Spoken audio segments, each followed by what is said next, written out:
السلام علیکم پیارے دوستو، بسم اللہ الرحمن الرحیم۔ سچے اور دلچسپ واقعات سننے کے لیے ہمارے چینل کو سبسکرائب کریں۔ دنیا میں سب سے پہلا قتل ایک بھائی نے دوسرے بھائی کا کیا۔ یہ قتل کس طرح کیا گیا؟ یہ واقعہ حضرت آدم علیہ السلام کے دو بیٹوں کا ہے کہ کیوں بڑے بھائی نے اپنے چھوٹے بھائی کو قتل کیا اور زمین پر خدا نے خون چوسنا کیوں حرام کر دیا۔ آج ہم آپ کو قرآن مجید کی آیات اور روایات کی روشنی میں حضرت آدم علیہ السلام کے دو بیٹوں حابیل اور قابیل کا واقعہ بتائیں گے۔ قرآن مجید کی سورہ مائدہ آیت نمبر 27 میں ارشاد ہوتا ہے، اے پیغمبر انہیں آدم کے دو بیٹوں کا حقیقی قصہ سنا دیجئے۔ حضرت آدم علیہ السلام کا ایک بیٹا پیدا ہوا جس کا نام قابیل رکھا گیا۔ ایک روایت میں ہے کہ شجرہ ممنوعہ سے آدم علیہ السلام نے جو گندم کھایا تھا اسی کے اجزائے مادیہ سے اس کا نطفہ قرار پایا تھا۔ قابیل کے تھوڑے دنوں کے بعد ایک اور بیٹا پیدا ہوا جس کا نام حابیل رکھا گیا۔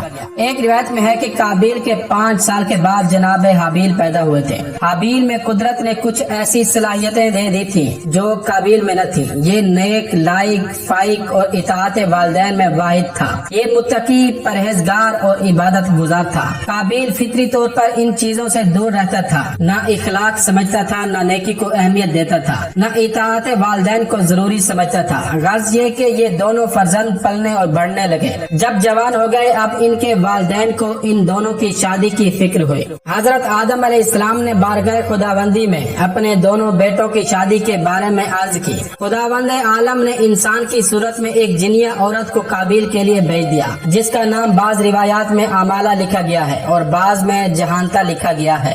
حضرت آدم علیہ السلام نے قابیل کی شادی اس کے ساتھ کر دی۔ وہ دونوں میاں بیوی ایام حیات گزار رہے تھے کہ خداوند عالم نے ایک حور کو انسان کی صورت میں حابیل کے لیے بھیج دیا جس کا نام نزلہ تھا۔ حضرت آدم علیہ السلام نے حابیل کی شادی اس کے ساتھ کر دی۔ قابیل نے اپنی بیوی کے جنیا ہونے اور حابیل کی بیوی کے حوریہ ہونے کو محسوس تو کیا لیکن اسے زیادہ اہمیت نہ دی۔ اسی دوران میں حضرت آدم علیہ السلام نے حابیل کی صلاحیتوں کی روشنی میں حکم خدا سے حابیل کو اپنا جانشین بنانے کا اظہار کر دیا۔ قابیل کو جو ہی یہ ارادہ معلوم ہوا تو بھڑک اٹھا اور غصے کی حالت میں باپ کے پاس آ گیا اور کہنے لگا کہ آپ نے ایک تو یہ بے انصافی کی کہ مجھے جنیا عورت دی اور حابیل کو حوریہ دی، اور اب یہ بڑا ظلم مجھ پر کیا ہے کہ میرے بڑے ہونے کے باوجود مجھے نظر انداز کر دیا گیا ہے اور اپنا خلیفہ حابیل کو بنانے کا فیصلہ کیا ہے۔ میں اسے کسی صورت میں تسلیم نہ کروں گا۔ پھر بولا، اچھا یہ بتائیے کہ یہ کچھ آپ نے اپنی طرف سے کیا ہے یا خدا کا حکم ہے؟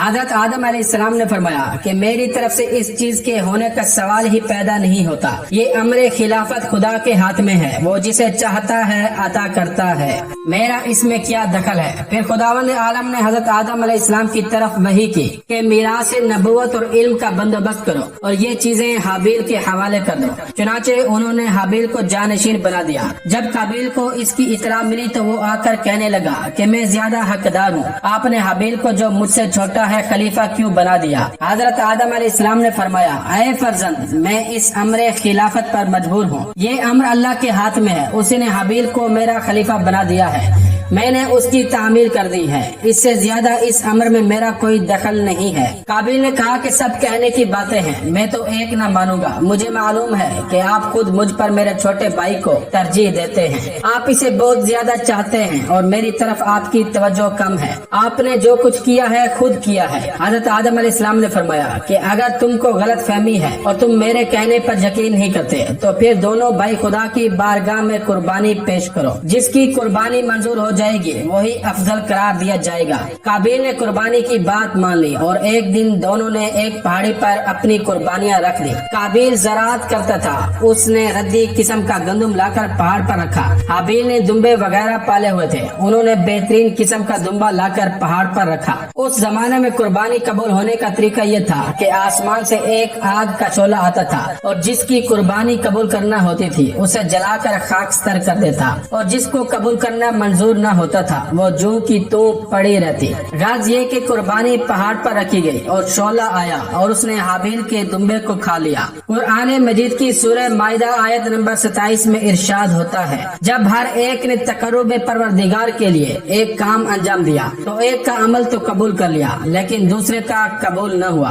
तिबरी में है कि ये कुर्बानी कबूल होने का तरीका ओहदे बनी इसराइल तक बाकी था। अराई से 16वीं में है कि यही दुम्बा बाद में फिदिये इस्माइली बनकर आया था। इस वाक़े से हजरत आदम अलैहिस्सलाम मुतमईन हो गए और उन्हें ख्याल हुआ कि काबिल को अब पूरा इत्मीनान हो गया, लिहाजा वो हज बैतुल्लाह के लिए रवाना हो गए। अराई से 16वीं में है कि हजरत आदम जब हज को जाने लगे तो इन्होंने आसमान से कहा कि मेरे बेटे हाबिल की इमानत के तौर पर हिफाजत करना। उसने इनकार कर दिया। फिर जमीन से कहा, उसने भी इनकार कर दिया। फिर पहाड़ों से कहा, उन्होंने भी इनकार कर दिया। फिर काबिल से कहा तो उसने अपने मकसद के तहत करार कर लिया। राज ये कि हजरत आदम अलैहिस्सलाम के चले जाने के बाद शैतान काबिल के पास आया और कहने लगा कि ये तो बहुत बुरा हुआ कि हाबिल की कुर्बानी कबूल हो गई और तुम्हारी कुर्बानी कबूल न हुई। अब तो ये होगा कि जब तुम्हारी औलाद पैदा होगी और तुम्हारी नस्ल बढ़ेगी तो हाबिल की औलाद तुम्हारी औलाद पर तफाखुर करेगी और कहेगी कि हम हाबिल की नस्ल से हैं जिनकी कुर्बानी कबूल हुई थी और जो आदम के खलीफा थे, और तुम उसकी नस्ल से हो जो हर तरह महरूम रहा था।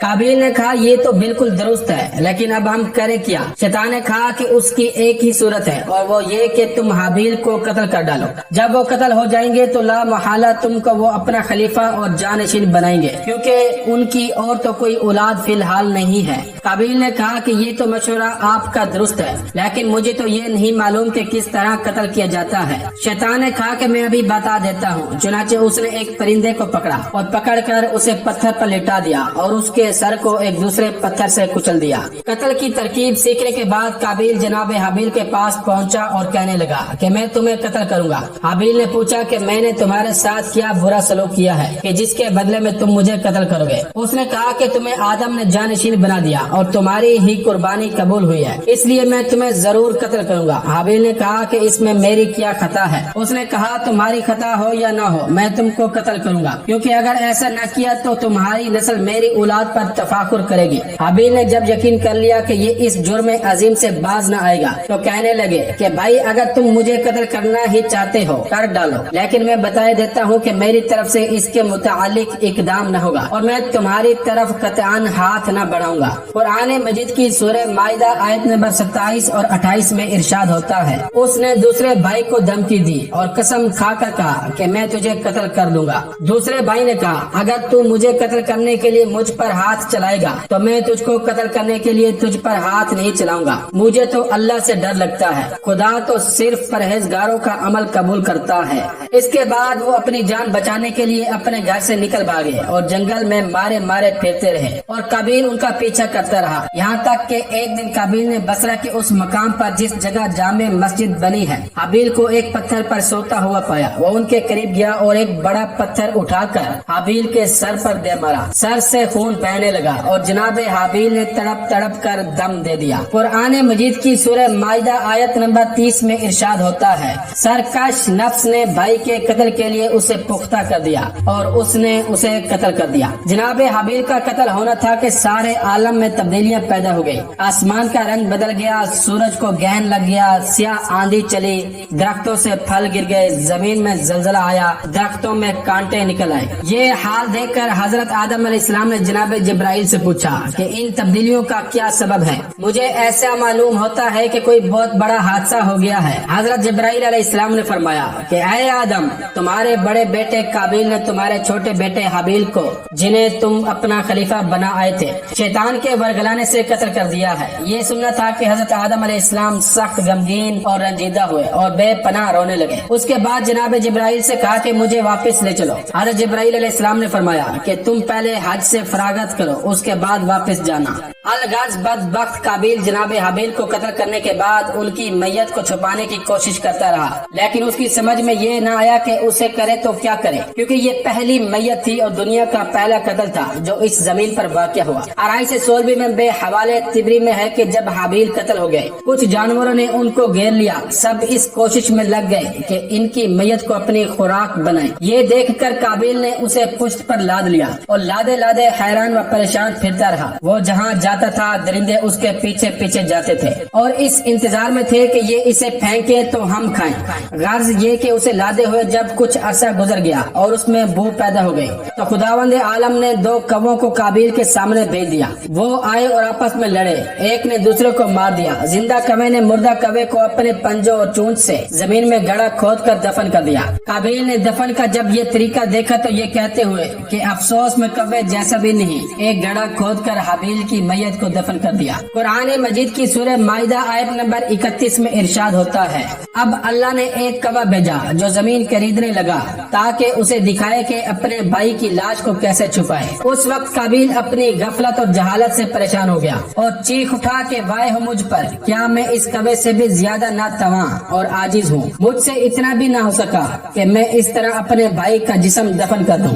बहरहाल वो अपने किए पर नादिम व पशेमान था। थोड़े अरसे के बाद जब हजरत आदम अलैहिस्सलाम हज से वापस आए और आकर काबिल से पूछा कि हाबिल कहाँ है, तो उसने जवाब दिया कि आप उसको मेरे पास छोड़कर गए थे जो मुझसे पूछते हैं। हजरत आदम अलैहिस्सलाम ने फरमाया कि मुझे सब कुछ मालूम है, मैं तुझसे पूछता हूँ कि तूने ऐसा क्यों किया। काबिल ने मुआखजा किया और सजा के खौफ से तरके वतन कर दिया और वहाँ से भाग कर यमन में चला गया। जब काबिल ने हाबिल को कत्ल कर दिया तो उनका खून 7 दिन तक जमीन पर रहकर जमीन के अंदर जज्ब हो गया और जमीन ने उसे पानी की तरह पी लिया। खुदावंद आलम ने फरमाया कि तेरा भाई हाबिल कहाँ है। उसने कहा कि मुझे नहीं मालूम, मैं कहीं उसका मुहाफिज था। इरशाद हुआ कि तेरे भाई का खून मुझे पुकार रहा है। काबिल ने कहा कि अगर मैंने उसको कत्ल किया है तो उसका खून कहाँ है। उसी के बाद से खुदावंद आलम ने जमीन पर किसी का खून चूसना हराम कर दिया है। यही वजह है कि जमीन में खून जज्ब नहीं होता।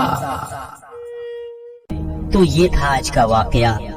दोस्तों, अगर वाकया पसंद आया हो तो इस वीडियो को लाइक करें, कमेंट करें और शेयर करें। और इसी तरह के सच्चे और दिलचस्प वाकयात सुनने के लिए हमारे चैनल को सब्सक्राइब करें। अस्सलामु अलैकुम वरहमतुल्लाहि वबरकातुहू।